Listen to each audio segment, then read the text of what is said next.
Nasa sanuan ba si Mr. Right? Nasaan si Mr. Right? Nasaan? Hanap pa naman ako ng Mr. Right ngayon. Yung nabasa ng kanina, ba't naman nagtatago? Hindi naman kita nanakawan ko. Nandito ba si Mr. Right? Nasaan? Magandang araw, mga kaibigan. Ako ang inyong Kichika at welcome sa aking YouTube channel. Dito, matutunghayan ninyo ang mga showbiz updates na siguradong kapupulutan ninyo ng aral at aliw. Kung bago ka pa lang dito, huwag kalimutang mag-subscribe at i-click ang notification bell para lagi kang updated sa aking mga bagong videos.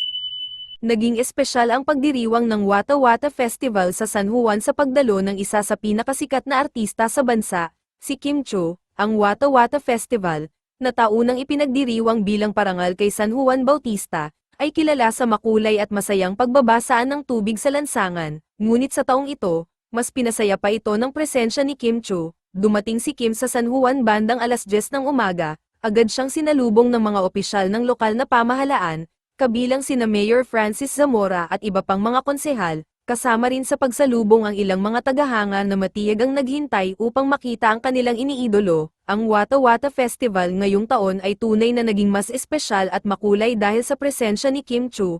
Ang kanyang kasiyahan at pakikilahok sa mga aktibidad ay nagbigay inspirasyon at kasiyahan sa lahat ng dumalo. Ang kanyang pagmamahal at suporta sa mga ganitong pagdiriwang ay patunay ng kanyang pagmamalasakit at pagmamahal sa kanyang mga tagahanga at sa kultura ng Pilipinas.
pumasok ng showtime today dahil gusto ko kayo makita lahat.